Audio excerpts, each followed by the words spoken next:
할렐루야. 여러분 이렇게 뵙게 돼서 너무 반갑습니다. 이 소개를 너무 거창하게 해주셔서 제가 몸둘 바를 모르겠는데, 우리 부산 명성교회, 그동안 명성으로만 듣던 교회에 이렇게 와서 여러분과 함께 만나게 되니 얼마나 반가운지, 또 우리 황 목사님 뵈니까 진짜 우리 시대에 보기 드문 목회자이시구나, 그런 생각이 들어서 우리 백석이 낳은 위대한 목회자구나 생각 들어서 너무 감사했습니다. 감사합니다. 이렇게 예배당이 너무 멋있고 너무 좋아요. 그리고 성도님들 로비에서 이렇게 몇 분 뵈었는데 그 표정이, 인상이 너무 좋습니다. 마음이 열려 있구나. 귀한 목사님과 함께 우리 성도님들이 참 즐겁게 신앙생활하고 계시구나. 제가 과연 여기서 어떻게 무슨 말씀을 전해서 은혜를 끼칠 수 있을까? 원래 목사님이 잘 목회하시는데 어떤 도움을 드릴 수 있을까? 걱정도 많이 됩니다. 또 우리 찬양단이 이렇게 찬양을 하는데 살아있는 찬양의 모습 너무 감동적이었습니다. 우리 지금부터 5번에 걸쳐서 제가 설교 말씀을 전하겠는데요, 한 시간도 빠지지 말고 우리 함께 초대교회 그리로 돌아갔으면 좋겠다 하는 뜻으로 제가 말씀을 준비했습니다. 한번 기도하고 말씀 듣겠습니다. 사랑의 하나님 아버지, 은혜를 감사합니다. 무익하고 부족한 종을 부산 명성교회에 보내주시고 함께 하나님의 말씀을 중심으로 은혜를 나눌 수 있도록 하셔서 감사합니다. 하나님, 주님께서 우리 교회를 세우시고 이곳에서 성도들을 모으시고 큰 영광을 받으시는 중에 또 이렇게 귀한 성회를 베풀어 주셨사오니 이번 성회를 통하여 주시고자 하는 은혜를 우리에게 허락해 주시옵소서. 말씀이 꼭 필요한 우리 성도들의 심령에 우리 주님 예비하신 말씀을 풍성하게 허락하여 주시옵소서. 하나님, 오늘 이 시간도 주님 앞에 예물 드린 손길이 있습니다. 주님께서 기억하시고 그 모든 기도의 소원을 주의 뜻대로 응답하여 주시옵소서. 우리 부산 명성에 속한 모든 성도들이 어린아이들부터 우리 어르신에 이르기까지 하나님 안에서 하나가 되며 큰 은혜의 시간 될 수 있도록 이 3일 동안 축복하여 주시옵소서. 부족하고 무익한 것을 주께서 붙드시고 저의 생각과 입술을 주장하여 주시옵소서. 예수님의 이름으로 기도하옵나이다. 아멘. 제가 그 PPT를 좀 준비해서 말씀을 증거할까 합니다. 오늘은 첫 번째 시간인데 그 제목을 한번 읽어보실까요? 다 같이 시작. 네, 이게 무슨 뜻인가? 우리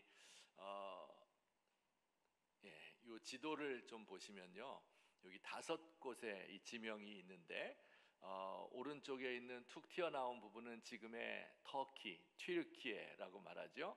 그리고 이 왼쪽에 있는 이 반도처럼 쭉 튀어나온 것이 그리스, 오늘날의 그리스입니다.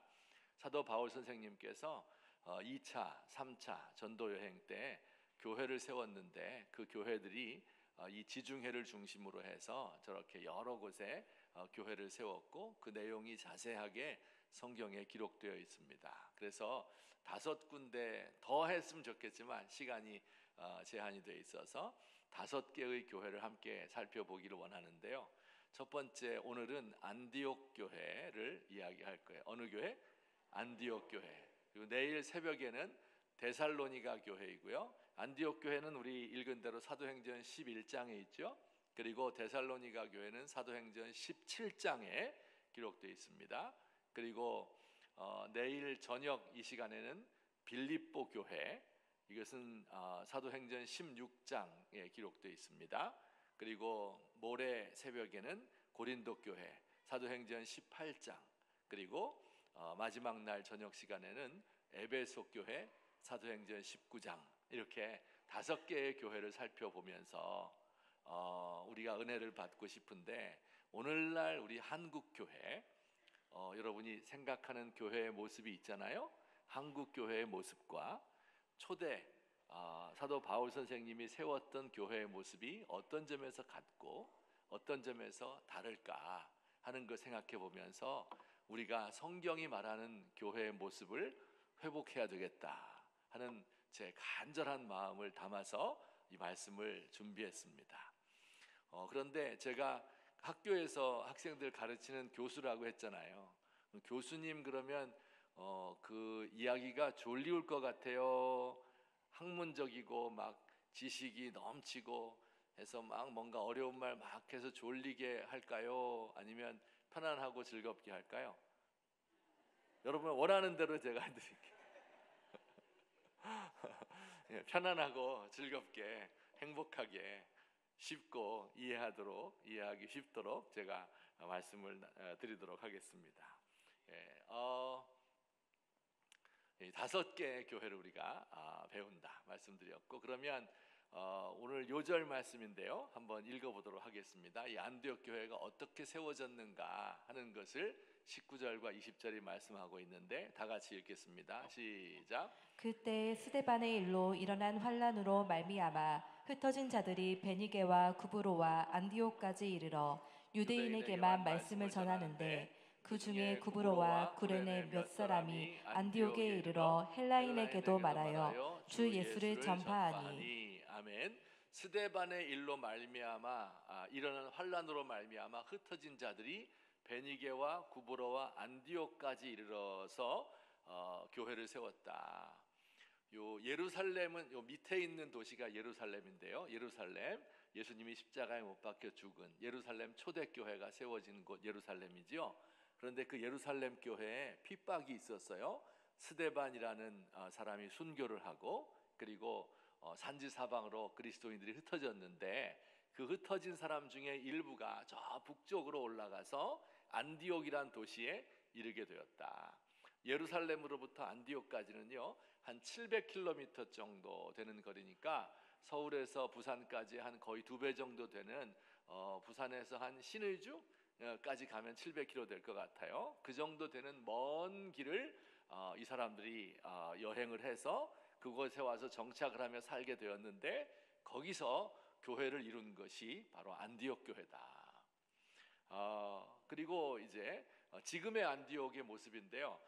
지금은 터키의 안타키아라는 지역이에요. 혹시 지금부터 한 2년쯤 전에 진도 7 되는 아주 엄청난 지진이 일어나가지고 한국 사람 119 구조대가 가서 사람 구해내고 그런 적이 있었는데, 기억이 가물가물하죠?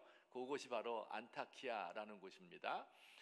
지금은 저렇게 대도시, 옛날에도 대도시였고 지금도 대도시입니다. 아주 높은 산이 있는데 거기에 성 베드로 교회라는 교회가 세워져 있습니다. 지금도 조그마한 교회예요. 그런데 그 산 속에 있는데요, 저 그림을 맨 오른쪽 밑에 있는 그림을 보면 이 제단 같은 게 있고, 그 뒤에 자세히 보시면 동굴이 있어요. 그 뭐냐면 예수 믿는 사람들 예배 드리다가 로마의 군인들이 몰아닥치면 그 굴 속으로 도망가는 겁니다. 그러면 저 산 위에 굴이 막 거미집처럼 뚫려 있어서 잡을 수가 없대요. 하여튼 이런 박해를 받았던 시대, 어려운 시대를 살던 안디옥 교회의 모습이 지금도 남아 있습니다.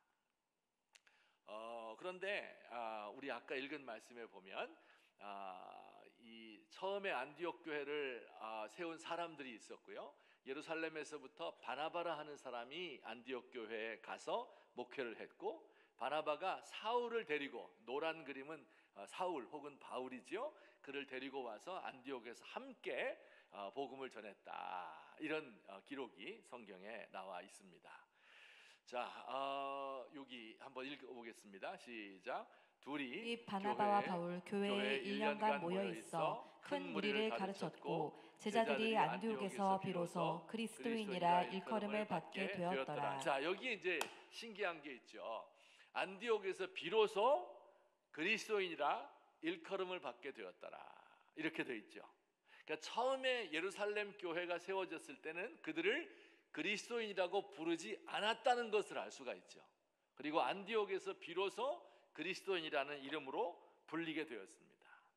그러면 그동안 지금 한 15년 정도 예루살렘 교회가 세워진 때부터 안디옥 교회까지 한 15년이라는 세월이 흘렀는데 그 15년 동안은 그리스도인이 뭐라고 이름 불리었는가 하면 그냥 제자들 혹은 형제들 혹은 나사렛파, 유대교의 일파인 나사렛파 이렇게 이름이 불리웠어요.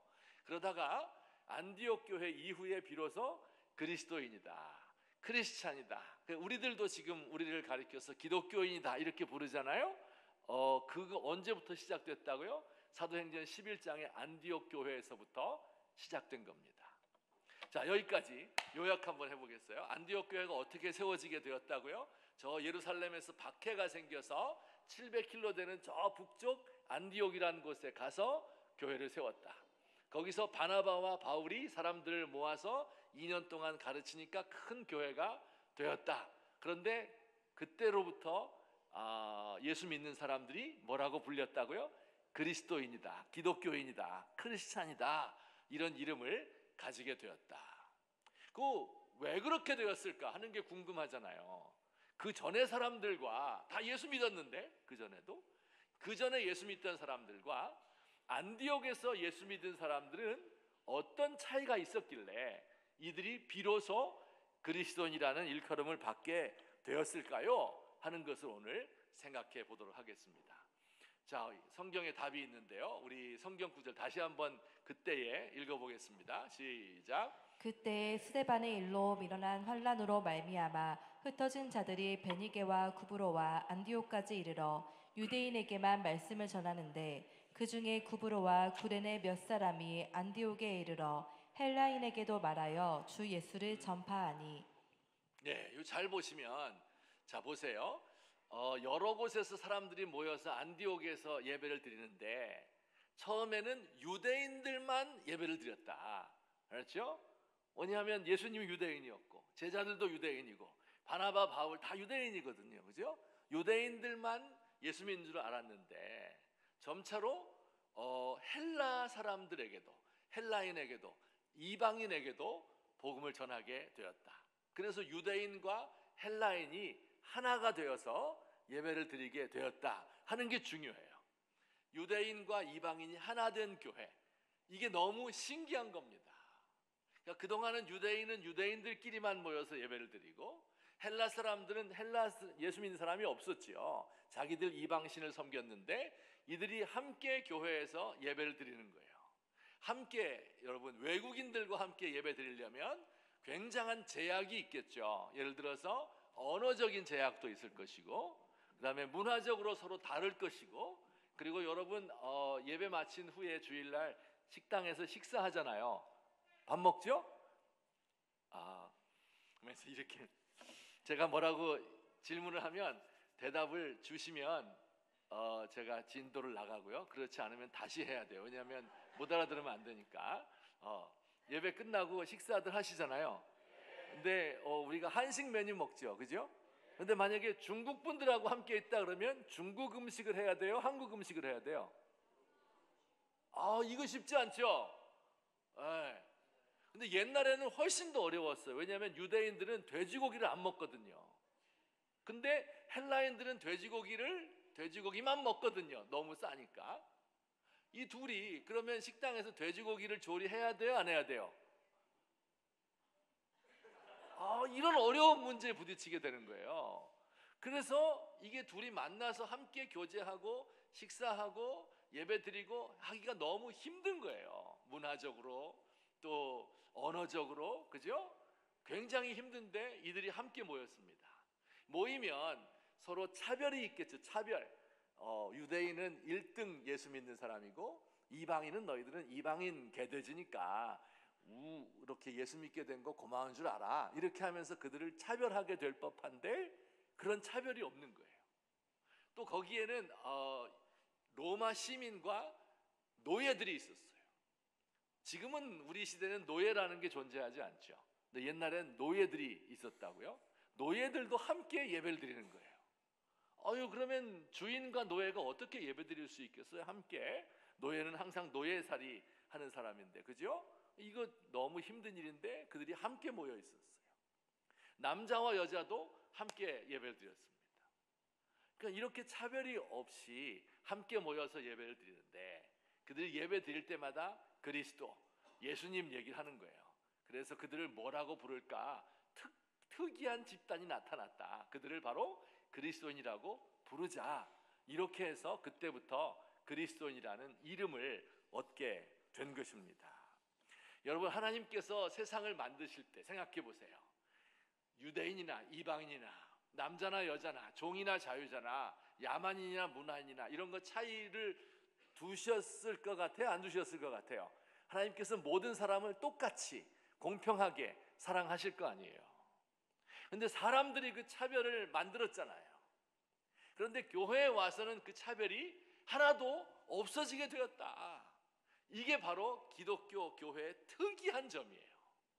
이 세상에 어떤 집단도요, 들어오는데 자격 조건 제한이 없는 집단은 없습니다. 예컨대 여러분 대학을 들어간다. 그러면 조건이 있어요, 없어요? 공부해야 들어갈 거 아니에요. 성적이 나와야 입학할 거 아니에요? 그렇죠? 제한이 있죠. 회사에 취업을 한다. 취업 너무 어렵잖아요, 청년들. 거기에 들어가려면 저희 아이들도 이제 회사에 취업을 하려고 하는데 1차, 2차, 뭐 인성검사, 적성검사, 무슨 검사 해가지고 5번을 면접을 봐야 돼요. 그래서 겨우 입사를 하는 거예요. 특정한 사람들만 모이는 곳입니다. 세상에 어느 단체든지 다 마찬가지예요. 단 한 군데 세상에 교회만 남녀노소 지역에 따라서 차별하지 않고 가진 사람 못 가진 사람 학력의 차별 이런 거 없이 함께 모인 곳이 예배당이다. 이런 특징을 가지고 있어요. 세상에서 이런 특징이 없는 곳은, 이런 특징이 있는 곳은 한 군데도 없습니다. 대한민국이라는 공동체, 그러면 여기 들어오려면 어떻게 해야 돼요? 대한민국 사람으로 태어나든지 아니면 귀화를 하든지 이런 절차들을 거쳐야 되잖아요. 아무나 받아줍니까? 아니에요. 교회만 누구든지 들어올 수가 있는 곳이 교회예요. 제가 왜 이런 말씀을 드리는가 하면, 그런데 우리나라 교회에는요 많은 차별들이 있다 하는 것을 제가 늘 생각하고 있기 때문에 그래요. 우리나라가 뭐 신분제도는 없어졌겠죠. 하지만 예를 들어서 돈이 있고 없고 이런 것 때문에 차별이 있을 것 같아요.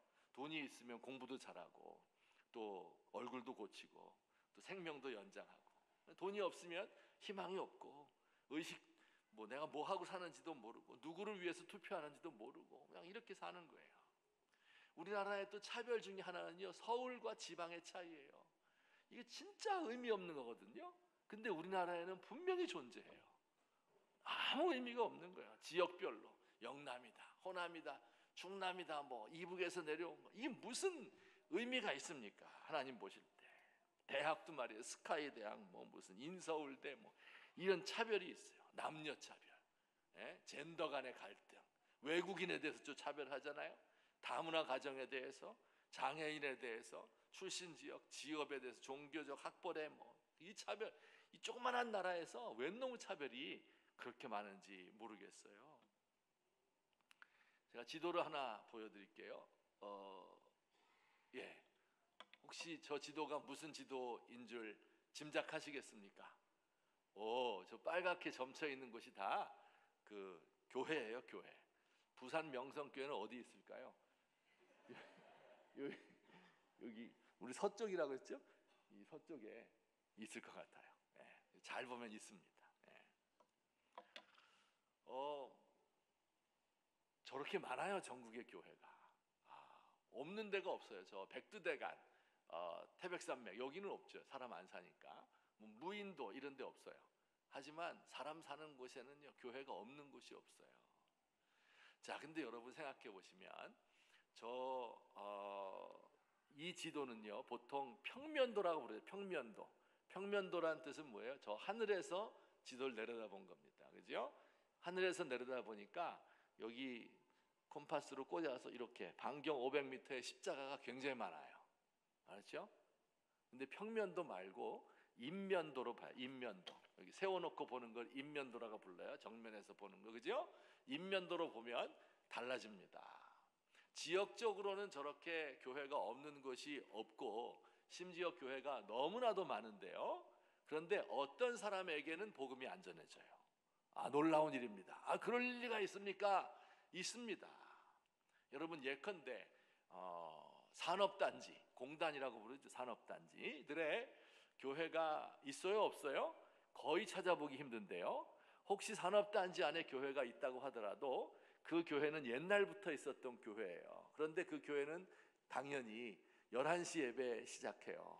그런데 산업단지에 있는 사람들은요, 주일날, 일요일날 11시에 일어나질 않습니다. 토요일날 늦게까지 일하고 소주 한 잔 마시고 잠자고, 그리고 아침에 늦게 일어나서 하루 좀 쉬었다가 TV 보고 빨래하고 또 저녁 때 친구 만나서 삼겹살 구워 먹고 그리고 자야 돼요. 그러니까 이게 사이클이 안 맞는 거예요. 우리는 무조건 11시에 예배드려야 된다, 이런 고정관념 때문에 산업단지에 있는 사람들을 전도할 수가 없어요. 또 예를 들어서 우리 가출 청소년들을 위한 교회 찾아보기 힘듭니다. 그들이 교회 나와서 적응하기 어려워요. 중증장애인을 위한 교회 나오기 힘듭니다. 젊은이들 중에서 부산에도 있는지 모르겠는데 제가 사는 지역은 있었는데요. 젊은이들이 직장을 못 얻고 이렇게 고시원, 원룸촌 이런 곳에 모여서 삽니다. 혹시 부산에도 있어요, 그런 곳이? 여러분, 그곳에 있는 분들은요, 사람 만나기 싫어합니다. 내가 떳떳하게 내 얼굴 드러놓고 살기가 힘들어요. 직장 생활하기지도 않고 있고 그리고 뭐랄까, 그 알바해서 겨우겨우 살아가는 미래가 없는 분들이에요. 창문 없는 고시원에 살고 있어요. 그들에게 복음 전하는 사람 봤어요? 그들이 교회 나옵니까? 너무나 멀어요. 너무나 멀어, 교회랑. 그들에게 다가가지 않습니다. 예를 들어서 또 우리나라에 부산에도 아마 많이 있을 텐데요, 성매매 여성들이 한 20만 명 정도 된다 그래요. 20만 명. 여러분, 인구가 얼만데, 남자 인구가 얼만데 여자 성매매 여성이 20만 명이에요. 그들이 교회 나올 수 있어요, 없어요? 교회 나오기 힘들어요. 왜냐하면 야하게 옷 입고 교회 나오면 부인들이 가만히 있겠어요? 저거 어디서 왔어? 하면서 싫어할 거 아니에요. 그렇죠? 남자들도 싫어해요. 혹시 아는 사람 만나면 어쩌나, 싫어해요. 그래서 이 교회가 말이에요, 중산층 중심의 교회가 되었다. 중산층 뭔지 아시죠? 중산층. 내가 중산층이다. 중산층. 예컨대 4인 가족이면 벌이가 한 500~600만 원 정도는 돼야 돼요. 그게 중산층이에요. 중산층. 그렇죠? 먹고 사는데 지장이 없고 중형차 타고 다닐 수 있고 1년에 한 번 정도는 동남아 해외여행도 갈 수 있고, 이 정도 돼야 중산층이거든요. 근데 교회가 중산층화되었다. 가난한 사람들은 교회 발붙이기가 어려워요. 원래 옛날에 전쟁, 한국전쟁 후에는요, 대한민국 사람이 몇 명 빼놓고는 전부 다 가난했습니다. 그렇죠? 전부 가난했어요. 근데 예수를 믿게 되면 부자가 돼요. 왜 그럴까요? 교회 나오면 목사님들이 뭘 가르쳐요? 열심히 일하세요. 이렇게 말할까요? 대충 사세요 말해요? 열심히 일하라고 그러죠. 그 다음에 금욕, 술, 담배 하지 마세요. 술, 담배만 안 해도 월급의 10분의 1은 세이브할 수 있거든요. 그렇죠? 그 다음에 자녀 교육 잘 시키죠. 애들 안 때리죠. 그러니까 잘하면 자기 때에 돈 좀 모으게 되고, 아니면 그 다음 때 자식 때에는 다 부자가 됩니다. 중산층이 돼요. 그래서 하나님의 축복을 받아서 우리 기독교인들이 잘 살게 된 거예요. 그런데 좋은 거죠. 축복받은 거죠. 아멘이죠. 그런데 이상하게도 중산층들이 모이게 되니까 중산층 중심의 문화가 형성이 되고, 그래서 가난한 사람들 교회에 발붙이기 어려운 시대가 되었습니다. 실제로 점점 더 가난한 사람이 많아지고 서민층이 두터워지고 중산층이 얇아지면서 그들에게 복음을 전하지 않으니까 교회가 쪼그라드는 것입니다. 이것을 레드 오션이라고, 레드 오션, 붉은 바다, 여긴 물고기가 살 수 없는 곳이 되고 말았어요. 중산층들은 이미 다 예수를 믿어서 이미 복음에 대해서 잘 알기 때문에 교회 더 이상 나오지 않아. 진짜 복음이 필요한 가난한 사람들은 그들에게 복음이 전해지지 않습니다. 전하면 교회 오는데 전해지지를 않는 거예요. 제가 한번 우리 집에서 어떤 분이 물고기를 기르라고 하고 주었어요. 구피인데요. 혹시 아세요? 구피? 조만한 거 열대요. 뭐 예뻐요. 그 이제 요만한 어항에다가 동그란 데다가 구피 몇 마리를 얻어서 예쁜 거를 넣어서 이제 길렀습니다. 그런데 조금 지나니까 구피는 알을 낳지 않고 새끼를 낳아요. 새끼를 낳는데 너무 많이 나니까 좀 큰 걸로 바꿔줬습니다. 또 그게 이 부족한 거예요. 이 어항이 작은 거예요. 그래서 이번에는 큰 맘 먹고 좀 이만한 어항에다가 뭐 난파선, 물풀, 뭐 그다음에 이렇게 산소 발생하는 거, 온도 조절하는 거, 불빛 이런 거 다 해가지고 100만 원도 더 들어요. 그거 하는데 해가지고 딱 멋있게 집을 져줬습니다. 그래서 구피들 딱 넣어줬어요. 그러니까 환경이 좋으니까 새끼를 낳겠죠. 계속 낳겠죠. 그렇죠? 계속 나가지고 제가 나중에 이렇게 쉬어보니까 300마리예요. 그 큰 어항에 꼬물꼬물 300마리가 그 안에서 오물거리고 있는 거예요. 와, 대단해요. 야, 그런데요, 어느 날 아침에 일어나 보니까 그 300마리가 전멸, 한 마리도 안 남고 다 죽었어요. 야, 왜 그랬을까요? 산소가 부족해. 맞아요. 이걸 레드 오션이라고 부르는 거예요. 꽉 찼어. 포화 상태. 더 이상 뭐가 안 되는 거예요. 그런데 블루 오션이라는 거예요. 산소가 너무 많아요. 고기가 없어. 여기에 복음을 전해야 되는데 그렇게 하지 못하는 거. 우리의 기독교의 문화가 우리 안에 중산층 중심에 잘 사는 사람들 중심의 문화가 여기 형성이 되어 있는 거예요. 그래서 진짜 복음이 필요한 연약한 사람들에게 복음이 전파되지 않는 우리의 현실이다 하는 것을 기억했으면 좋겠어요. 자, 우리 성경 구절 하나 읽겠습니다. 요 갈라디아서는 갈라디아 교회는 우리가 공부를 안 하는데 시간상 이것은 안디옥 교회에서 배운 것을 갈라디아서에서 이렇게 썼어요. 우리 한번 너희가 시작. 너희가 다 믿음으로 말미암아 그리스도 예수 안에서 하나님의 아들이 되었으니 너희는 유대인이나 헬라인이나 종이나 자유인이나 남자나 여자나 다 그리스도 예수 안에서 하나이니라. 아멘. 그리스도 예수 안에서 하나님의 아들이 되었다. 유대인이나 헬라인이나 민족적인 경계를 뛰어넘는 거죠. 뛰어넘기 어렵죠. 종이나 자유인이나 신분상의 이 차별을 뛰어넘는 겁니다. 남자나 여자나 젠더 간의 갈등, 이 세 가지 갈등은요, 역사상 지금까지 있었던 모든 갈등들의 아주 기본 구조예요. 그죠? 남자와 여자의 갈등, 종과 자유인의 신분적인 차별, 그리고 민족적인 이 차별, 이것을 다 그리스도 안에서는 하나가 되고 통일될 수 있다 하는 것을 안디옥 교회에서 이런 일들이 일어나게 되었습니다. 우리나라에서는 이런 일이 일어났을까요? 안 일어났을까요? 우리나라 과거를 한번 생각해 봐요. 여러분, 제가 백석대학교에서 가르쳤는데요, 무슨 과목을 가르쳤는지가 궁금하죠? 기독교 역사를 가르쳤어요. 한국 기독교의 역사. 그래서 제가 하루에 하나씩 그 한국 기독교에서 있었던 일을 여러분께 좀 말씀을 드리려고 합니다. 이제 조선시대 때는요, 신분제도라는 게 있었어요.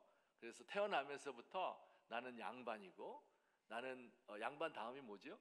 모두 4개의 신분이 있었는데 양반이 제일 높고, 그 다음에 중인이라고 불러요. 중인 출신으로서 제일 유명한 사람 누구죠? 홍길동. 아버지를 아버지라 부르지 못하고 형님을 형님이라 부르지 못한다. 이는 아버지 양반과 그 노비 사이에서 태어났기 때문에 중인밖에 못 되는 거예요. 양반, 중인, 숫자는 작아요. 그 다음에 세 번째는 상민, 쌍놈이라고 불렀어요. 인구 많습니다. 제일 많습니다. 그리고 그 밑에 네 번째 천민이 있었어요. 그래서 7개의 직종을 가진 천민, 광대, 기생, 백정 뭐 이런데 그 천민 중에도 제일 낮은 계급 사람이 백정이었습니다. 소, 돼지를 잡는 이런 사람이었죠. 가장 낮은 천민이었습니다. 이 천민이 뭘 의미하는가 하면 사람 취급을 못 받아요. 여기 보면 보통 옛날 조선시대 사람들은 상투를 틀고 갓을 썼잖아요. 그렇죠? 근데 지금 저 위에 있는 그림은 천민들 백정의 모습인데 갓을 썼어요, 안 썼어요?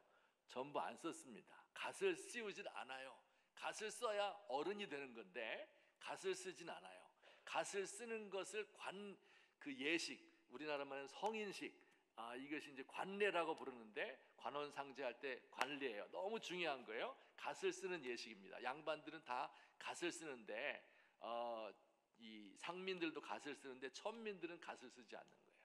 영원토록 어른이 될 수 없는 거예요. 그래서 이 천민들에게는 전부 하대를 했습니다. 하대, 반말을 했단 말이에요. 그래서 양반집 아들이 고기 사러 가면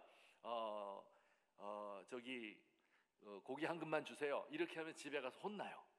이복의 김서방 고기 한 근 주시게, 이렇게 말해야 돼요. 나이 어린애가 가서 노인한테도 하대를 해야 됩니다. 이게 천민이에요.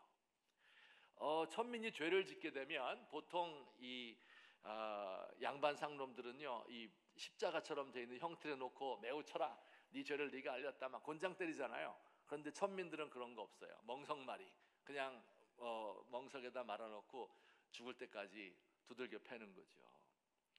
이 천민들이 얼마나 비참한 삶을 살았는가 하면, 아까 그림 보면 그 밑에 있는 그 그림이 이 여자분이 추상미라는 이 탤런트인데요. 혹시 아세요? 추상미 연기파 배우인데 그분이 주연했던 백정의 딸이라는 드라마예요. 실제로 있었던 것을 드라마로 만들었어요.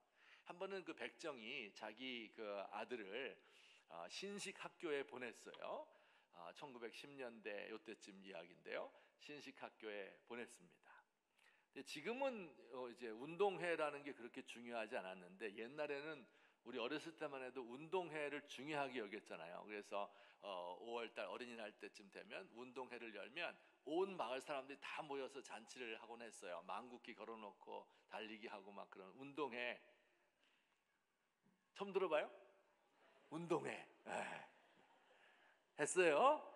그런데 이 백정의 아들도 초등학생이었는데요. 그가 운동회 하러 간 거예요. 그러니까 그 백정의 아내 이 엄마가 자기 아들 달리기 하는 게 얼마나 보고 싶겠어요.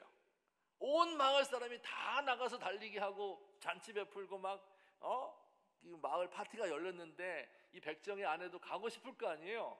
그래서 갔어요. 가서 가까이 가서 못 보고 저 멀리서 우리 아들 달리기 잘하나 하는 것을 보고 있었습니다. 그런데 남자들이 이 여자가 여기 와 있는 것을 안 거예요. 저기 백정에 각시가 있다 하니까 남자들이 술 이만큼 먹었잖아요. 이 여자를 데리고 왔어요. 그래가지고 옛날 말로 하면 조리돌림이라고 하고 요새 말로 하면 집단 성추행. 그 옷을 벗기고 만지고 뭐 때리고 머리 잡아 뜯고 이런 일을 집단 성폭행을 하게 된 겁니다. 그래서 몸과 마음이 만신창이가 되었죠. 너무 괴로운데 더 괴로운 거는 그렇게 당하는 엄마의 모습을 아들이 본 거예요. 그래서 엄마가 산에 올라가서 목매달아 죽었습니다. 너무 부끄러워서, 너무 수치스러워서. 이게 백정들의 삶이에요. 그 당시 얼마나 야만적인 삶을 살았습니까? 자, 그런데 그 백정 중에 한 사람이 있었는데 그의 이름은 박성춘이라고 해요. 뭐라고요? 박성춘이라는 백정이 살고 있었습니다. 그에게도 아들이 하나 있었는데 그 아들의 이름이 봉출이에요. 누구? 봉출. 맞아, 박봉출. 봉출이가 있었어요. 그래서 이 백정이 나처럼 살다가는 소망이 없겠다 해서 이 자기 아들을 선교사님이 하는 학교에 보냈어요. 신식 학교죠. 근데 지금은 뭐 배재, 이화, 경신 뭐 다 좋은 학교들이거든요. 지금은. 근데 그 당시에 선교사님은 파란 눈에 외국인이 와서 학교를 하니까 학교는 서당이지 그 당시에는 그런 학교를 본 적이 없거든요. 그래서 양반댁 사람은 아무도 애들을 그 학교에 보내지 않는 거예요. 그래서 처음에 학교들은요, 그 거지들, 백정, 기생의 아들 이런 사람들을 데려다가 교육을 시켰습니다. 네. 그래서 이 봉출이도 선교사님이 세운 학교에 이제 다녔죠. 그 선교사님이 이제 무어 선교사님이란 분인데 그 선교사님이 학교에서 이제 애들 가르치는데 하루는 봉출이가 결석을 한 거예요. 결석한 적이 없는데 계속 결석을 하는 거예요. 왜 안 나왔을까? 전화해 볼 수도 없잖아요. 그래서 가정 방문을 갔습니다. 그랬더니 저 남쪽에 이 백정들이 살고 있는 움막집이 있었는데 거기에 이제 봉출이네 집이 있는 거예요. 그래서 가서 병문안을 들여다 보니까 아빠가 이름 누구라 그랬죠? 금방 잊어버려요. 박성춘. 아버지가 병에 걸렸어요. 무슨 병인가 보니까 콜레라 전염병 걸렸어요. 죽을 병이죠 뭐. 네. 그래서 이 사람이 얼른 뛰어가서 그 자기 그 아는 선교사님을 모셔왔습니다. 그 사람의 이름이 여기 한번 보여주세요. 그 사람의 이름이 에비슨이라는 분이에요. 에비슨 선교사. 이분을 불러왔습니다. 얼른 와서 이 우리 반 애가 그 아버지가 콜레라 걸렸는 것 같은데 그 와서 좀 봐줘라 하니까 에비슨이 얼른 달려가서 이제 이 봉출이네 아버지를 진단을 하고 그에게 약을 주었습니다. 근데 이 에비슨이라고 하는 사람은 어떤 사람이냐면 이 오른쪽에 밑에 보면 제중원이라고 있죠. 제중원. 이 제중원은 고종 황제가 자기 이제 민비의 사촌 동생을 살려주었다 하는 것을 고마워해서 병원을 지어준 거예요. 왕립병원입니다. 그 제중원의 의사였어요. 그 제중원이 발전을 해서 지금은 연세대학교 의과 연세 세브란스 병원이 된 거예요. 아시겠죠? 그 처음에 세운 사람 중에 한 분이 에비슨이었던 거예요. 근데 에비슨은 이 제중원의 의사이면서 동시에 고종 황제의 시의였습니다. 고종 황제 시의, 어의란 말이죠. 혹시 옛날 드라마 같은 거 보면 임금님 진맥할 때 한의사들이 진맥할 때 어떻게 해요? 맞아. 명주실을 묶어가지고 이 문 이렇게 통과해서 명주실을 가지고 진맥을 하는 거 보셨어요? 그래서 TV 안 봐요? 드라마 나만 봐요? 나만 쓰레기야? 다 보죠? 그러니까 왜 그렇게 했어요? 왕비의 몸에 어떻게 손을 대겠느냐 하는 거잖아요. 그런데 이 에비스는 어떤 사람이라고? 왕의 몸에 손을 대는 사람이에요. 왕족에게. 왕의 시의예요. 그 왕은 저 까마득히 있는 사람이에요. 그 밑에 사대부 양반들이 있고 중인이 있고 상민이 있고 천민이 있는데 자기가 그 천민이거든요. 왕의 몸을 만지는 그 시의가 나에게 와서 병을 진단했다 하는 이 사실 자체가 너무 쇼킹한 거예요. 그래서 근데 게다가 이분이 이제 원래 건강했을 거 아니에요. 약을 조금 쓰니까 그만 그 콜레라가 나은 거예요. 병 나았습니다. 할렐루야.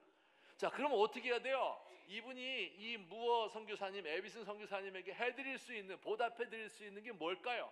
여러분이 선교사라면 뭘로 보답하면 제일 좋을 것 같아요? 교회 나오는 거 맞습니다. 맞아요. 그래서 그 다음 주일부터 교회 나오기 시작했어요.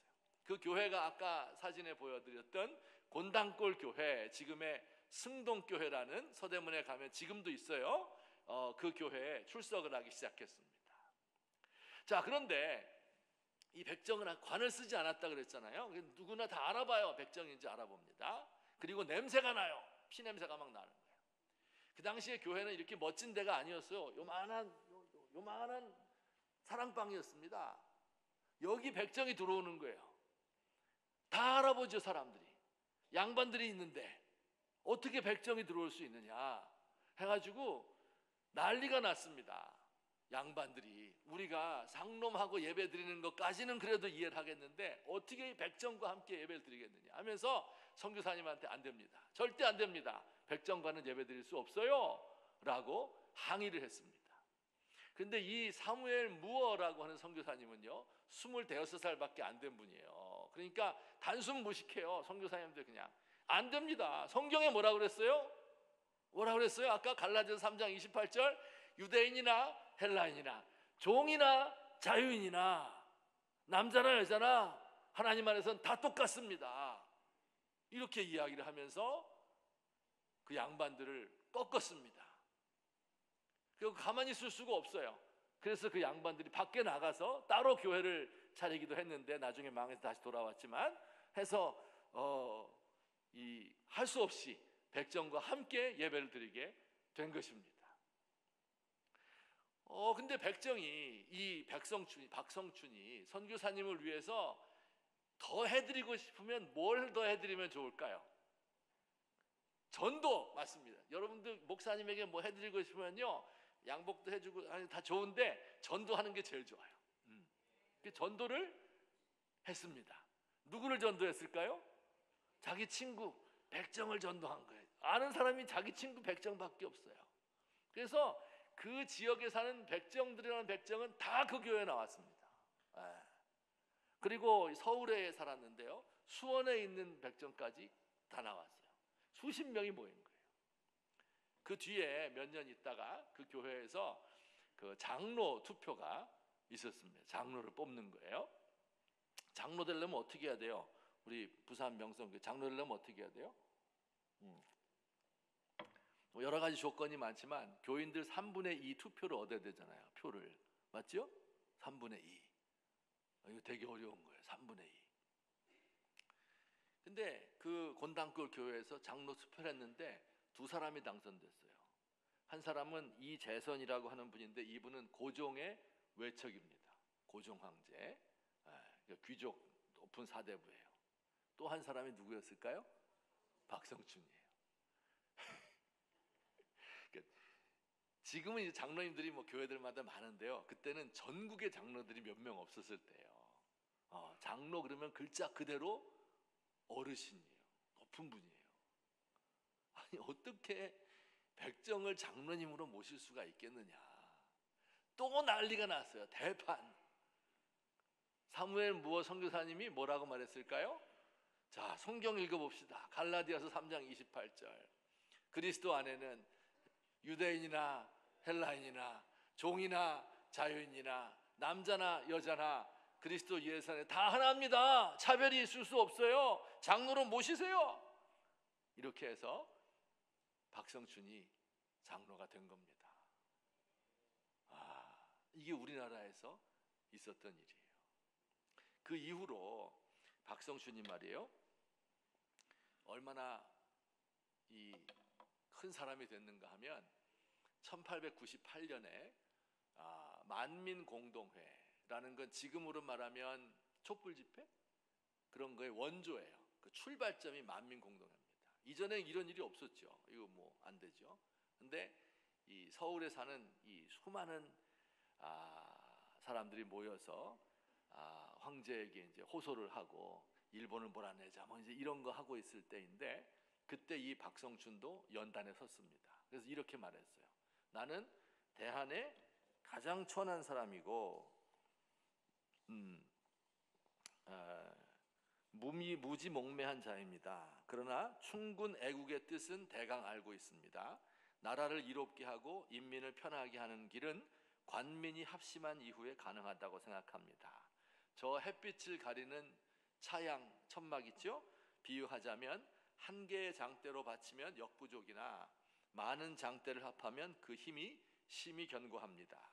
원컨대 관민이 합심하여 우리 대황제의 성덕에 보답하고 국운을 만세에 누리도록 합시다 라고 연설을 한 거예요. 이 백정 출신이 나가서 그 사람들의 환호를 받고 신문 기사가 다 나서 지금까지 전해져 내려오고 있습니다. 그의 아들이 있었죠. 이름 누구라 그랬죠? 봉출이.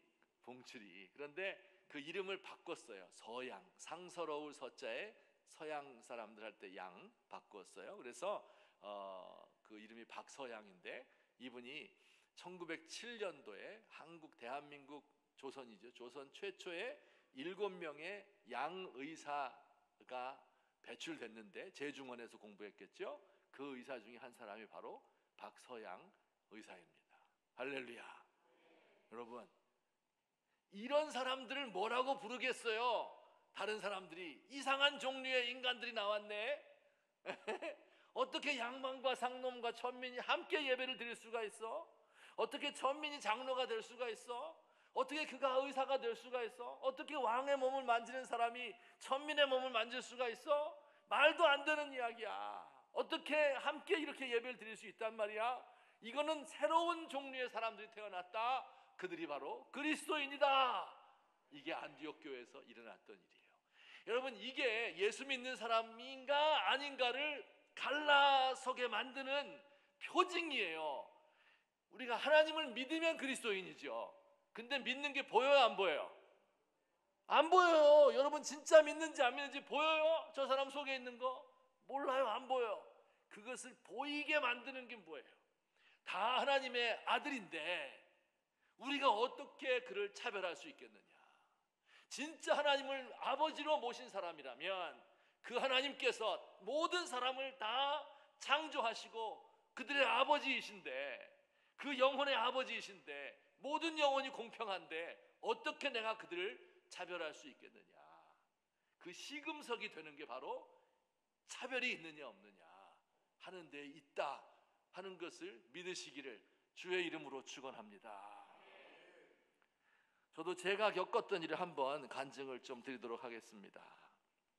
제가 이제 교수를 하기 이전에 그 평택이라는 곳에서, 혹시 아세요? 평택?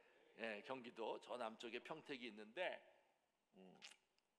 그곳에서 이제 목회를 했어요. 그래서 한 10년 정도 목회 사역을 했는데, 몇 년 지났을 때 그 도시에 이제 그 외국 공단이 있고, 공단에서 일하는 사람들이 많이 있잖아요. 그래서 필리핀 사람도 있고 뭐 다른 외국 사람도 있고, 제일 많은 게 중국인이었습니다. 그래서 처음에 제가 필리핀인들을 위한 교회를 세웠어요, 우리 교회 안에다가. 그리고 제가 가만히 보니까 중국인들이 참 많아. 어떻게 하면 이들에게 복음을 전할 수 있을까 생각을 하다가 어느 여름, 더운 여름날 주일 오후에 우리 교회에 있는 청년 4명을 불렀습니다. 신앙 좋은 친구들을 불렀어요. 그래서 그들에게 이야기를 했습니다. 내가 뭘 하는 것보다 당신들이 좀 앞장서서, 그 중에 한두 명은 결혼을 하고 이제 결혼 안 한 청년도 있었는데, 당신들이 좀 앞장서서 중국인들을 위해서 뭘 할 수 있을까 좀 생각해 봤으면 좋겠다 했더니 그들이 그러면 우리가 기도를 시작해 보겠습니다. 신앙 좋죠? 뭐 하면 무조건 하는 거 아니에요, 여러분. 기도부터 해야 되는 거예요. 그래서 우리가 그러면 기도회를 하겠습니다. 그래, 토요일 날마다 이들이 모여서 그 문제만 놓고 간절히 기도를 했어요. 그 이제 몇 주 지나가지고 제가 이제 이들이 기도하는 거 어떻게 기도하나 궁금해서 이제 가봤거든요. 그랬더니 조만한 기도실, 요만한 방에서 기도를 하는데 등을 맞대고 기도하는 거예요. 등을 맞대고. 그 이상하잖아요, 그죠? 기도할 때 어떻게 해야 돼요? 이렇게 둘러앉아서 손을 잡든지 뭐 이렇게 간절히 함께 합심해서 기도해야 되잖아요. 등을 맞대고 기도해요. 그래서 제가 왜 이렇게 기도하냐, 싸웠냐 기도하다가 물어보니까 그게 아니래요. 동서남북을 바라보며 기도한대요. 동서남북에서 중국인들이 몰려오기를 위해서 기도한다는 거예요. 야, 이 신앙이 이거 나보다 월등하구나. 참 훌륭하다 생각이 들었습니다. 그리고 이제 그들이 몇 달 동안 기도를 했고, 제가 이제 중국인을 전도하려면 중국말을 할 수 있어야 되니까 조선족 전도사님을 한 분은 이제 교회에 모시게 되었습니다. 그리고 이제 광고를 했죠. 그 지역의 공단에 다니면서 다 나눠주고, 중국인 예배가 있으니까 다 모이시오. 모였을까요? 안 모였어요. 한 달이 지나도 안 오는 거예요. 아, 이거 문은 열었는데 안 오는 거예요. 근데 2달 지나니까 1명이 왔어요. 그 다음 주 되니까 2명이 왔어요. 그 다음 주 되니까 4명이 왔어요. 그 다음 주 되니까 10명이 왔어요. 해가지고 불어나는데 진짜 글자 그대로 기하급수적으로 불어나게 되어서 100명이 넘어가고 제일 많았을 때는 200명이 되었어요. 안 놀라시네. 몇 달 안에 중국인들이 200명이 우리 교회에 와서 예배를 드린 겁니다. 아시겠죠? 그러니까 처음에는 이렇게 교육관에서 한 100여 명 들어가는 교육관이 있었는데 그 방에서 이제 예배를 드렸거든요. 200명 되니까 거기 안 되잖아요. 그럼 어떻게 해야 돼요? 그보다 큰 데는 본당밖에 없거든요. 그래서 이렇게 했어요. 11시 예배 있잖아요. 우리가 11시 예배를 드리고 1부 예배 9시, 2부 예배 11시 드리고 그러면 12시 한 10분, 20분이면 끝나잖아요. 그러면 중국인들이 12시 반에 예배 드리는 거예요. 그러니까 미리 와. 한 11시 반쯤 와가지고 식사를 하는 거예요. 먼저 밥을 대접해요. 밥 먹고 그 다음에 12시 반에 예배 드리고 그 다음에 1시간 또 1, 20분 예배 드리고 1시 한 3, 40분 이렇게 지나면 예배 끝나잖아요. 그럼 그들은 이제 예배 끝났고 2시부터 이제 우리 한국인 그 오후 예배가 시작돼요. 지금 잘 따라오고 계시죠? 네, 그래서 11시는 뭐라고요? 11시는 한국인 예배. 그 다음에 12시 반에 중국인 예배. 먼저 밥 먹어요, 중국인이. 그 다음에 한국인은 끝난 뒤에 밥 먹고, 그 다음에 오후 2시가 되면 이들 예배는 끝나고 한국인들이 거기서 예배를 드리는 거죠. 이해되셨죠? 그때 이제 우리 교회가 건축을 해가지고 이 정도로 좋았어요. 이 정도는 안 좋았고, 하여튼 옛날식으로 말하면 꽤 좋았어요. 좀 전에 있었던 일이니까. 지은 지 한 1, 2년밖에 안 지나 진짜 새 교회였습니다. 근데 이제 문제가 하나 생겼는데 그게 뭐냐면 지금은 이제 그렇지 않은데 한 20년쯤 전인데요. 중국인들이 좀 담배를 많이 피웁니다. 담배 많이 펴요. 그런데 교회 생전 처음 나온 사람들이니까 뭐 예배당 안에서 담배 피는 거가 이상하지 않은 거예요. 알겠죠? 그리고 담배 피우면요 침도 뱉습니다. 그래요, 안 그래요? 어떻게 알았어요? 담배 피우면 침 뱉어요. 침 뱉는 거예요, 여기다가. 야, 이거 진짜. 아까 12시 반에 예배 시작하기 전에 밥부터 먹는다 그랬잖아요. 그럼 한국 사람들은 12시 반 되면 예배 끝나가지고 우리 교회가 좀 높은 데 있었거든요. 내 그림 가져왔는데 내가 거짓말하는 거 아니라는 걸 보여주려고. 저렇게 생긴 교회예요.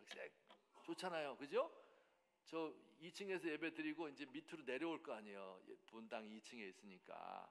그럼 내려오다 보면 그 전원교회거든요. 그 주변에 이렇게 이제 담이 쳐놨는데 이게 쫙 있는데 멋있어요. 근데 거기에 이제 중국인들이 쫙 둘러 앉아요. 잠바 입고 다 둘러 앉아가지고 뭐 할까요? 담배 피우고 있는 전부 다. 그러니까 한국 사람은 예배 잘 마치고 내려오는데 밑에 보면 쫙 둘러 앉아가지고 전부 담배 피우고 있는 거예요. 야, 볼만합니다. 한 수십 명이. 야, 이거 어떡하지? 그래서 제가 그 중국인 그 전도사님 아까 있다 그랬잖아요. 그분하고 아까 청년 4명 있다 그랬죠. 그래서 그분들에게 부탁했어요. 이거 좀 담배 안 피게 할 수 없냐 했더니 그분들은 초신자고 처음 와서 아무것도 모른다. 그래서 중국인들은 10살 때부터 식사 후에는 아빠랑 맞담배 피워왔다. 그래서 이거 고치기 힘듭니다. 이렇게 얘기를 하는 거예요. 그래서 제가 어떡하지? 그런데 이제 문제가 뭐냐면 한국인 이 집사님 중에서 그 남편을 전도한 거예요. 그래가지고 남편에게 이제 술 담배 끊고 교회 오자 이렇게 해서 이제 막 싸우고 막 기도하고 막 뭐 온갖 그 다 해가지고 담배를 끊었거든. 근데 교회에 남편이 와 보니까 다 담배 피우거든요. 아, 이 담배 피워도 되는데 당신만 왜 이렇게 했냐. 그리고 중고등부 애들도 학생들이 우리 명성교회 애들 담배 안 피죠? 아, 그거 모르는 일이에요. 학교에서는 다 피우거든요. 근데 교회 오면 안 피워. 근데 보니까 분위기가 다 피는 분위기야. 그러니까 얘들도 화장실에 숨어서 몰래 다 피다가 나한테 몇 번 걸렸어요. 그러니까 야, 이거 어떻게 해야 되지? 걱정이 막 돼요. 게다가 어떤 이제 그 새로 지었으니까 교회가 이제 깨끗하고 좋은데 그 우리 집사님 중에 신앙 좋은 분이 막 어느 날은요 막 큰 소리가 나는 거예요. 그래서 마당에 가봤더니 마당 위에 털푸덕이 앉아가지고 그 담배 피우는 걸 보고 이제 못 견딘 거예요. 그래가지고 어떻게 거룩한 성전에서 이럴 수 있냐 막 소리를 지르면서 막 울부짖는 거예요. 아, 어떻게 되지? 이제 당회를 열었어요. 당회 장로님들하고 장로님들 그때 한 7, 8명 됐는데 당회를 열어가지고 어떻게 해야 돼요? 당회 안건이 뭐냐면 그 재떨이를 놔야 되냐 말아야 되냐. 왜냐하면 담배 피우는 거 분명한데 재떨이를 안 놓으면 여기서 피우고 본당에다 버리고 가요. 그리고 침 뱉어요. 근데 재떨이를 안 놓으면 그렇게 되고, 그래서 놓자 하는 파와 놓지 말자. 세상에 재떨이 있는 교회가 어딨냐. 그래갖고 막 싸웠어요. 또 당회하다가.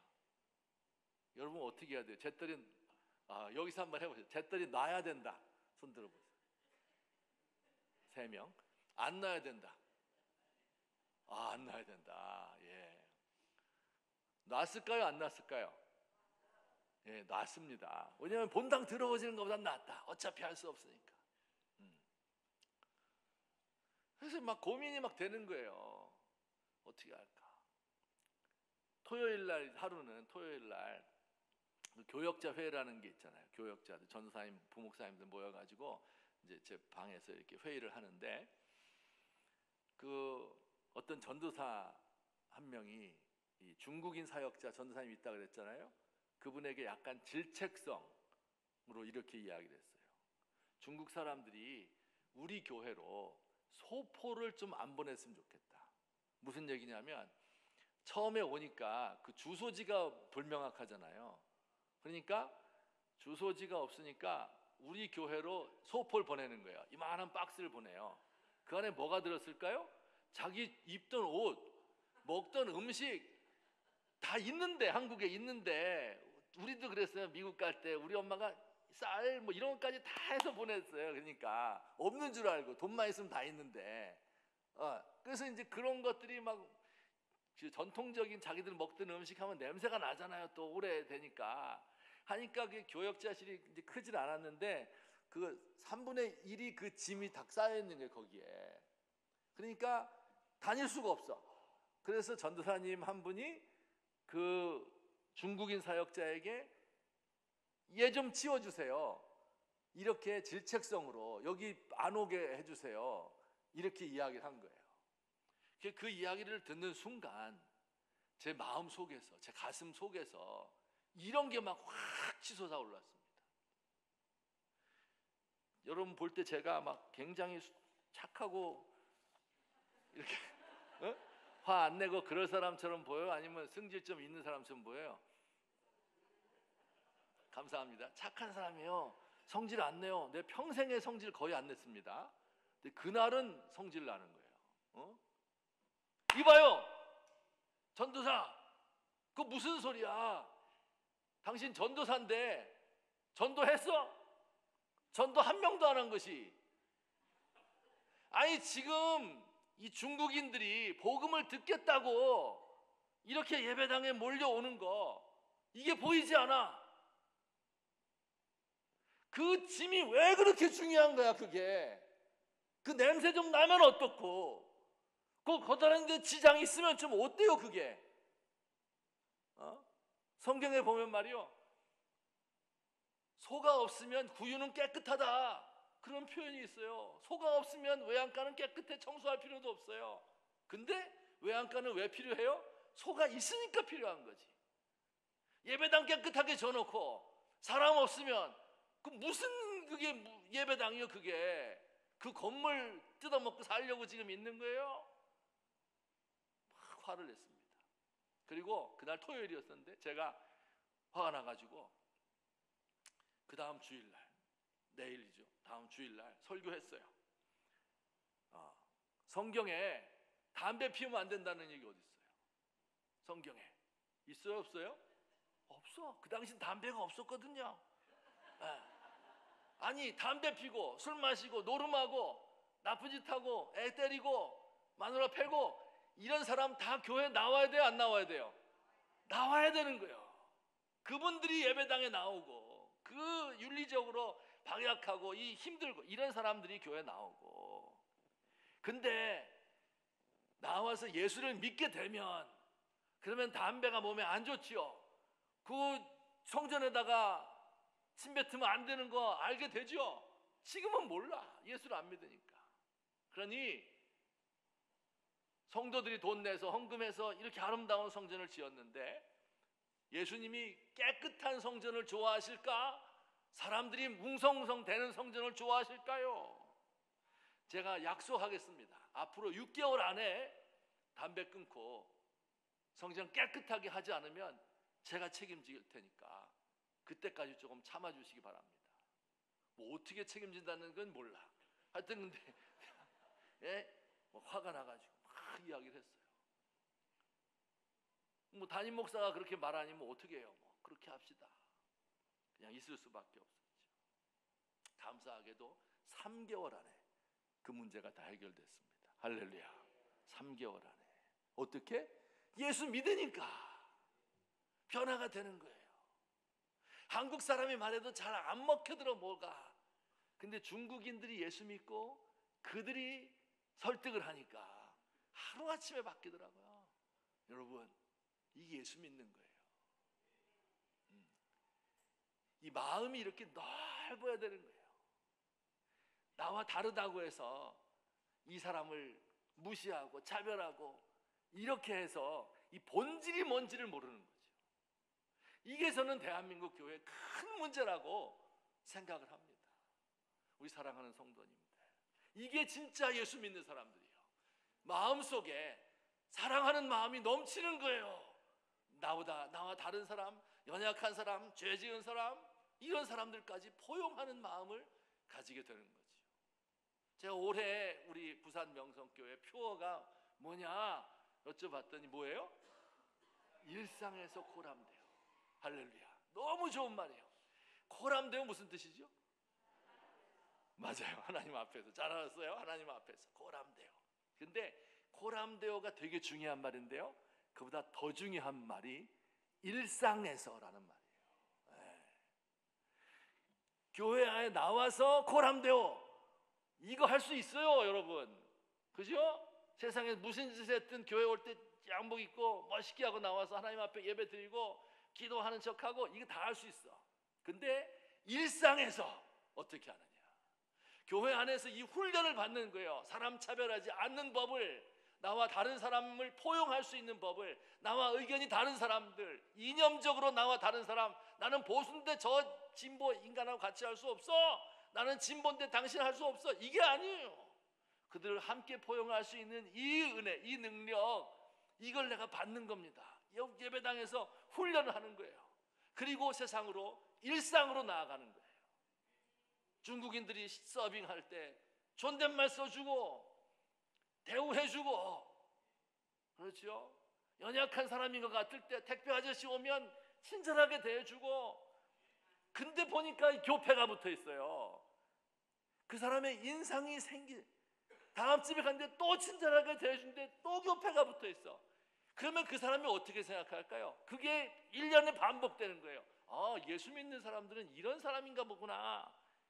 이게 전도예요, 여러분. 전도가 뭐 나가서 부침개 부실 테니까 교회 와라, 이것도 물론 해야 되지만은 그거 한다고 교회 오는 시대는 지났습니다, 여러분. 그게 아니에요. 우리의 삶에서, 일상에서, 우리의 직장에서, 어떻게 하느냐? 여기에 따라서 이걸 못해서 교회가 욕을 먹는 거다. 한 가지만 더 간단하게 말씀드리고 맺도록 하겠습니다. 우리 다음 장 넘겨주시면 한번 읽어보겠어요. 두 번째 특징인데요. 그때 시작. 그때 스데반의 일로 일어난 환란으로 말미암아 흩어진 자들이 베니게와 구브로와 안디옥까지 이르러 유대인에게만 말씀을 전하는데 그 중에 구브로와 구레네 및 윗사람이 안디옥에 이르러 헬라인에게도 말하여 주 예수를 전파하니. 아멘. 여기 보면 안디옥 교회가 세워졌는데 어떤 사람, 아까 지도 기억하세요. 예루살렘에서부터 박해가 나서 어떤 사람? 흩어진 자들, 이런 표현. 흩어진 자, 흩어졌다. 흩어졌다는 말은요, 이것은 아주 부정적인 뜻입니다. 외국으로 흩어졌어요. 지금은 그렇게 부정적이 아니에요. 내가 자녀가 셋이 있는데 하나는 미국에서 살고, 하나는 필리핀에서 살고, 하나는 부산에서 살아요. 우리 다 흩어져 살아요. 이렇게 말하면 그게 꼭 잘못된 건 아니죠. 그 애들이 성공했네, 뭐 이렇게 생각하기 쉽잖아요. 생각하잖아요. 옛날에는 안 그랬어요. 옛날에는 흩어진다 하는 그 말이 저주였습니다. 하나님이 구약 성경에 자세히 보시면요, 이스라엘 백성을 저주할 때 내가 너희를 흩어버릴 것이다. 이 저주받았다는 뜻이에요. 흩어졌다 하는 말은 자기 삶의 뿌리가 뽑혀버린 거예요. 도대체 그 삶에 뭐랄까 근본이 없는 거예요. 어디 기대고 살 수가 없어요. 고향을 떠나간 사람들입니다. 이게 흩어진 사람들이에요. 혹시 우리 부산 명성교회도 흩어진 사람들이 모였습니까? 우리도 여기 토백이가 있을 수 있고, 그죠? 안디옥 사람이 있을 수 있고, 그리고 경상도에서 온, 여기 경상도지, 뭐 전라도에서 온 사람, 서울에서 온 사람, 뭐 이북 출신, 뭐 제주도에서 온 사람 많이 있을 거예요. 그렇죠? 또 신분적으로도 여기저기서 온갖 종류의 사람이 다 모여 있는 거예요. 이 흩어진 사람의 특징은요, 두 가지로 크게 나눌 수 있는데, 제가 이제 이북에서 피난 온 사람을 많이 만나봤어요. 근데 두 가지 특징이 있어요. 첫 번째는 뭐냐면, 첫 번째 종류의 사람은 내가 흩어져 보니까 살다는 게 너무 힘들다니까, 유랑민이 되는 거니까 가진 게 없고 의지할 데가 없어. 그러니까 믿는 거라고는 돈밖에 없어요. 돈을 그렇게 사랑해요. 절대 남한테 안 꿔줍니다. 권력을 줘야 산다. 사람을 믿었더니 배신해요. 자기 고향에서 같으면 배신 안 당하죠. 근데 타지에 나와 있으니까 어디다 호소할 데가 없는 거예요. 믿을 놈 하나도 없다. 그래서 돈을 의지합니다. 자기를 두껍게 만드는 거예요. 이런 사람이 있고, 다른 종류, 두 번째 흩어진 사람은요, 내가 이방 세계에 와서 살다 보니까 내가 살던 고향이 있고 이방 세계가 있고 서로 세계가 달라. 근데 여기서 그렇게 중요하게 생각하던 게 여기서는 덜 중요해요. 그렇죠? 이 문화적인 차이가, 문화적으로 차이가 나지만 본질은 그게 아니구나 하는 것을 깨닫게 되는 거예요. 진짜 중요한 것은 우리의 겉모습이 아니라 내면 세계, 내가 진짜 하나님을 어떻게 신앙하는가, 이게 중요한 거구나 하는 것을 깨닫게 됩니다. 그래서 고생을 했잖아요. 고생을 해보니까 연약한 사람, 어리석은 어려운 사람의 사정을 더 잘 알게 되는 거예요. 그래서 진짜 본질에 집중하면서 그 연약한 사람을 도와주고, 껍데기가 아무것도 아니다, 이게 신앙이죠. 이 신앙을 더 든든히 가지게 됩니다. 첫 번째 경우 사람이 90% 이상이에요. 대다수의 사람은 고향 떠나니까 너무 힘들어, 믿을 놈 하나도 없어, 나는 돈을 모아야 돼, 권력을 쥐어야 돼, 이거거든요. 진짜 소수의 사람, 예수 믿는 사람들 알고 보니까 아무것도 아니야. 세상의 문화라는 거 아무것도 아니야. 예수님만이 중요해. 가난한 사람, 연약한 사람 살아보니까 그들 어렵게 사는 거 나도 살아보니까 알겠어. 내가 가진 거 다 그들을 위해서 쓰고 싶어요. 이렇게 말하는 사람, 안디옥 교회 사람이 바로 그 흩어진 사람이었습니다. 할렐루야. 그러면 놀랍게도요, 그 흩어진 사람들이 돈이 있겠어요? 자기 고향에서 있는 거 다 팔아서, 팔지도 못해요. 이 터전을 떠나온 거예요. 그냥 몸만 살려고. 뭐가 있어요? 노동해서 하루 벌어서 하루 먹고 사는 사람들이에요. 아무것도 없는 사람이에요. 그게 흩어진 사람이란 말의 뜻입니다. 뿌리가 없어요. 그런데 그런 사람들이 모여서 교회를 만들었는데요, 그 안디옥 교회가 그때부터 비로소 그리스도인이라 불리움 받게 되었고, 그 사람들이 그 믿음을 가지고 전도 여행하는 바나바와 사울을 보조하기 시작했습니다. 그들을 위해서 기도하기 시작했습니다. 그들이 1차 전도 여행 갈라디아 지역을 전도했고, 그들의 도움 받아서 2차 전도 여행 유럽을 전도했고, 그들의 도움 받아서 에베소 지역을 전도했는데 그 전초 기지가 된 게 안디옥입니다. 놀라운 일이죠. 놀라운 일. 이게 하나님의 역사라는 거예요. 하나님의 역사는 우리 언뜻 생각할 때는요, 차별하지 않고 뭐 나눠주고 돈 많은 사람이 할 것 같죠? 천만의 말씀이에요. 천만의 말씀이에요. 내 사는 것도 힘들고 연약하고 병들고 부족하지만 세상의 것이 아무것도 아니구나. 흩어져 살다 보니까 이게 소중한 게 아니구나. 진짜 중요한 게 뭔지를 알겠다. 이 사람들이 모여서 새로운 커뮤니티, 새로운 사회를 형성하고 여기에서 진짜 새로운 가치, 이것을 전파할 수 있는 사람, 이런 능력, 이것이 교회라는 말의 뜻이에요. 이것이 그리스도인이라는 사람들의 특징인 것을 믿으시기를 주의 이름으로 축원합니다.